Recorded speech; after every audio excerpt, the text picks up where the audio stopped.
बिहार सरकार ने 2022 में 1000 एम्बुलेंस खरीदने का टेंडर जारी किया। उसमें 466 टाइप सी के एम्बुलेंस खरीदे गए, करीब करीब 19.5 लाख रुपए प्रति एम्बुलेंस की दर से। 19,58,257 रुपया एक एम्बुलेंस का दाम है टाइप सी का।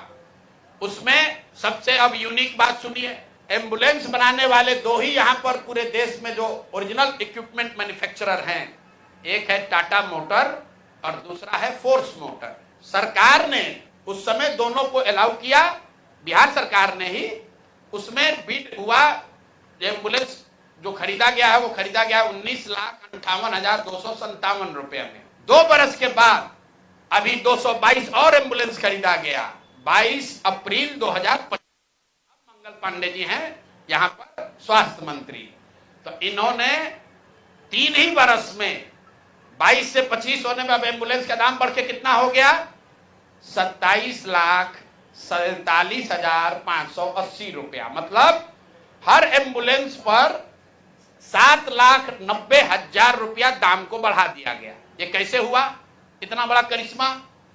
इस बार बिड में टाटा मोटर के सप्लायर्स को हटा दिया गया टेक्निकल ग्राउंड पर।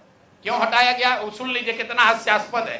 टाटा मोटर का जो सप्लायर था उसका टेक्निकल ग्राउंड पर बिड इसलिए कैंसिल किया गया क्योंकि सरकार का कहना है कि हम लोग वो एम्बुलेंस चाहते हैं जिसमें सिर्फ पेशेंट वाले विंग में एसी हो, ड्राइवर वाला केबिन में एसी न हो। टाटा मोटर ने कहा कि हम उतने ही पैसे में हम पूरे एम्बुलेंस में एसी देंगे जिसमें ड्राइवर के पास भी एसी होगा और पेशेंट वाले में भी एसी होगा।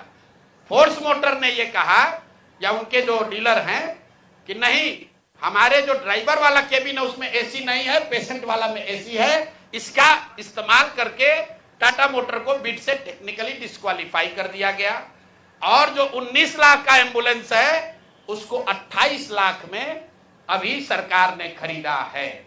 अभी ये पेमेंट हो गया है। जिस एंटिटी को ये मिला है ये वही एंटिटी है जिसको पहले 450 करीब 444 एम्बुलेंस का कॉन्ट्रैक्ट मिला था। उस एंटिटी के खिलाफ एक और शर्त सुनिए, जब ये कॉन्ट्रैक्ट दिया गया 450 एम्बुलेंस का तो उसमें शर्त थी कि हर जिले में उस कंपनी का कम से कम एक सर्विस सेंटर होगा, तभी उसका बिड कंटिन्यू होगा। 22 में 450 एम्बुलेंस खरीदा गया। फोर्स मोटर का कोई भी यहां पर 4 या 6 जिले को छोड़कर कहीं पर उनका सर्विस सेंटर नहीं है। बजाय उसके कि उस पर एक्शन हो, उसी को फिर से 250 एम्बुलेंस का और कॉन्ट्रैक्ट